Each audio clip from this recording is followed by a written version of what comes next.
வணக்கம், வாழ்க நலம்.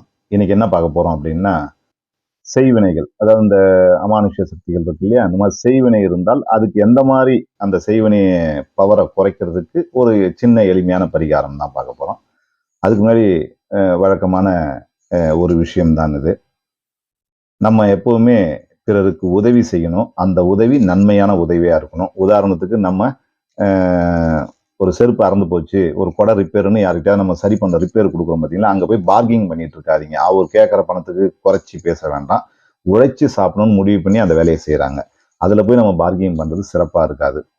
இதெல்லாம் ஒரு சின்ன சின்ன உதவி தான். இது மாதிரி செய்து பாருங்க அப்படின்னு சொல்லிட்டு நம்ம இப்போ இந்த செய்வினை, அதாவது நிறைய இடத்துல செய்வினை பிரச்சனை இருக்கு. அதுக்கு நிறைய காரணங்கள் இருக்கு. அதுல எளிமையானதுக்கு பரிகாரம் நிறைய போட்டேன். ஒரு 10-20 வீடியோ இருக்கும்னு நினைக்கிறேன். இது ஒரு ரகமான வீடியோ தான் இது. என்ன பண்ணுங்க, ஒரு சிகப்பு துணி எடுத்துங்க. ஒரு 1 மீட்டர்ல ஒரு 1/2 மீட்டர் துணி சிகப்பு கலர்ல அந்த லைனிங் துணின்னு சொல்லுவாங்க பாருங்க, அது எடுத்துங்க. அந்த துணியில என்ன பண்ணுங்க, வேப்ப இலை, வேப்பம் பூ, நாட்டு மருந்துகள்ல கிடைக்கிறது தான் அது. வேப்ப இலை, வேப்பம் பூ, வேப்பங்காய், அதுவும் நாட்டு மருந்துகள்லயே கிடைக்கும். இல்லைனாலும் கிடைச்சதுன்னா பார்க்கலாம். இது வச்சுங்க. இதுக்கு அடுத்ததா வந்து தும்டி காயின்னு சொல்லுவாங்க, அதுவும் கிடைக்கும். அது விலாங்காய், இந்த ஒரு காய் இருக்கும். அதை வந்து வாங்கி உடைச்சி வச்சுக்கோங்க. இதெல்லாம் எடுத்து தயாரா நீங்க போட்டுக்கலாம். இதுக்கப்புறம் வந்து படிகார கட்டின்னு சொல்லுவாங்க பாருங்க, அதையும் அந்த துணியில வச்சுங்க. இது எல்லாத்தையும் சேர்த்து ஒண்ணா ஒரு மூட்டையா கட்டுங்க. இதுல ஏதாவது ஒரு பொருள் இல்ல அப்படின்னா, இப்ப நான் சொன்ன பொருள்ல ஏதாவது இல்லைன்னா, திரவிய பட்டைன்னு ஒரு பட்டை இருக்குது. அது நாட்டு மருந்துகள்ல கிடைக்கும். அந்த திரவிய பட்டையை வாங்கி சேர்த்துக்குங்க கூட.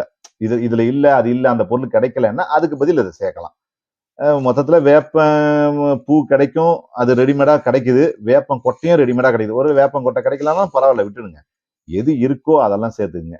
இது கூட சேர்ந்து ஆலமரத்துடைய விழுது இருக்கு பாத்தீங்களா, அது கொஞ்சம் நமக்கு வேணும். அதை எடுத்து போட்டுக்கலாம். ஒருவேளை அது கிடைக்கல நமக்கு அப்படின்னா, வெள்ளருக்குன்னு சொல்லுவாங்க பாருங்க, வெள்ளருக்கு கட்டை. இது இப்ப கிட்டத்தட்ட எல்லா நாட்டு மருந்துகள்லயும் கிடைக்குது. வெள்ளருக்கு கட்டையை சேர்த்துக்கலாம். இதுல ஏதாவது ஒண்ணு இல்லைனாலும் பரவாயில்ல, விட்டுடுங்க. இது எல்லாத்தையும் சேர்த்தா ஒரு மூட்டையா கட்டிங்க. மூட்டையா கட்டி இப்ப தயார் பண்ணிட்டீங்களா? இதுக்கு அடுத்தது நீங்க பண்ண வேண்டியது இலுப்பை எண்ணெய். நல்லா ஒரு 1 1/2 கிலோவுக்கு தாராளமா வாங்கிக்கணும் அத. வாங்கி ஒரு அகல பாத்திரத்துல ஊத்திட்டு இந்த மூட்டைய தூக்கி அது உள்ள போட்டுடுங்க. உள்ள போட்டா இதுல இருக்கிற எல்லா போட்ட பொருளெல்லாம் இப்ப ஊறும். அந்த எண்ணெயில ஊறிக்கிட்டு இருக்கும். இத தூக்கி வெயில்ல வச்சிருங்க. நல்ல வெயில் பட்டு, வெயில் பட்டு, வெயில் பட்டு அது வந்து ஊறி, ஊறி அந்த சத்தெல்லாம் அந்த எண்ணெய்க்கு வரணும். ஒருவேளை நமக்கு இப்ப வெயில் காலமா இல்ல இத செய்யும்போது அப்படின்னா, நீங்க அடுப்புல வச்சு காய்ச்சுங்க. அடுப்புல காய்ச்சும்போது என்னன்னா, சூடு அதிகமா வச்சு புகை தள்ளுற அளவுக்கு காய்ச்சக்கூடாது. ஒரு மிதமான சூட்லயே அந்த எண்ணெய் கொதிக்கணும். மெதுவா தான். அப்பதான் அந்த சத்தெல்லாம் கரெக்ட்டா வந்து இறங்கும். இல்லன்னா ஆவியா போயிடும் எல்லாம். இப்படி பண்ணி, இதுக்கப்புறம் அந்த சக்கை எல்லாம் தூக்கி எல்லாத்தையும் எடுத்துட்டு, இந்த எண்ணெய தான் இப்ப நம்ம பயன்படுத்தணும். இந்த எண்ணெய் இப்ப ரெடி ஆயிடுச்சு இல்லையா? இந்த எண்ணெயில கொஞ்சமா வந்து தேங்காய் எண்ணெய் கலந்துக்கணும். இதெல்லாம் இந்த வேலையெல்லாம் முடிச்ச பின்னாடி தான் தேங்காய் எண்ணெய் உங்களுக்கு தேவைக்கு, சும்மா உதாரணத்துக்கு நீங்க ஒரு 1 1/2 கிலோ இப்ப நம்ம இலுப்பெண்ணெய் வாங்கியிருக்கிறோம் இல்லையா? தேங்காய் எண்ணெய் என்ன பண்ணணும், ஒரு 100 கிராம் தேங்காய் எண்ணெய் போதும். இவ்வளவுதான். கலந்து தயார் பண்ணி வச்சுக்கங்க. இப்ப இந்த எண்ணெய் ரெடி. தயாராயிடுச்சு. இந்த எண்ணெய எடுத்து எதுலயாவது பத்திரப்படுத்தி வச்சுக்கங்க. விளக்கு ஏத்தணும். வீட்ல இருக்கக்கூடிய ஏதாவது நல்ல விளக்க எடுத்து ஏத்தலாம். மண் விளக்கா இருந்தாலும் சரி, அல்லது காமாட்சி விளக்கு ஏத்தாதீங்க. மீதி இதுக்குன்னு ஒரு விளக்கு கிளக்க வாங்கி ரெடி பண்ணீங்க. பண்ணிட்டு பஞ்சு திரி போட்டுக்குங்க. வேற திரிகள்ல ஏத்தக்கூடாதுன்னு நான் பொதுவா சொல்லியிருக்கேன். பஞ்சு திரியில ஏத்துங்க. இல்லன்னா தாமரை தண்டு திரி, இல்லன்னா வாழைத்தண்டு திரி, இதுலெல்லாம் கூட ஏத்தலாம் நீங்க. பஞ்சு திரி பொதுவா ஈஸியா கிடைக்கிறது. நூல் திரி போடாதீங்க. போட்டு இதுல விளக்கேத்திட்டு வந்தீங்கன்னா, வீட்ல இருக்கிற கெட்ட சக்திகள், செய்வினை சம்பந்தமான சக்திகள் எல்லாம் இது கரையும். இது வீட்லயும் ஏத்தலாம், கடையில ஏத்தலாம், நீங்க வியாபாரம் செய்யக்கூடிய ஏத்தலாம். எங்க வேணாலும் ஏத்தலாம். பண்ணலாம். இப்ப இது இது இது ஒரு பக்கம் போயிட்டே இருக்கட்டும். இப்ப இந்த மூட்டை ஒண்ணு ரெடி பண்ணோம் பாத்தீங்களா? அது எண்ணெயில ஊற வச்சு இப்ப எடுத்தோமே. இத என்ன பண்ணுங்க, உங்களால முடியும் அப்படின்னா, அந்த மூட்டைய அப்படியே நீங்க ஒரு பாண்ட் இருக்கு இல்லையா? நம்ம இந்த கொத்தனார் வேலைக்கெல்லாம் பயன்படுத்துற பாண்டு.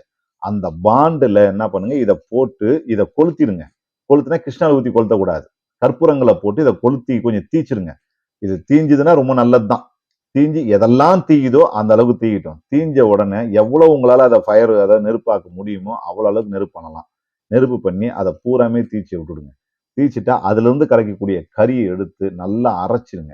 நல்லா அரைச்சீங்கன்னா அது ஒரு மை மாரி வரும். அது கொஞ்சம் வேலை அதிகம். உங்களால முடிஞ்சா அத செய்யலாம்.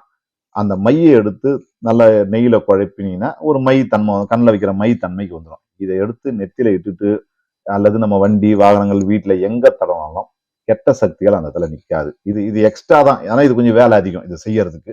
இந்த எண்ணெய் ஈஸியா இருக்கும்.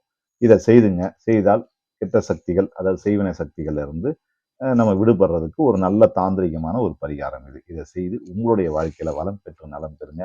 நன்றி, வணக்கம், வாழ்க நலம்.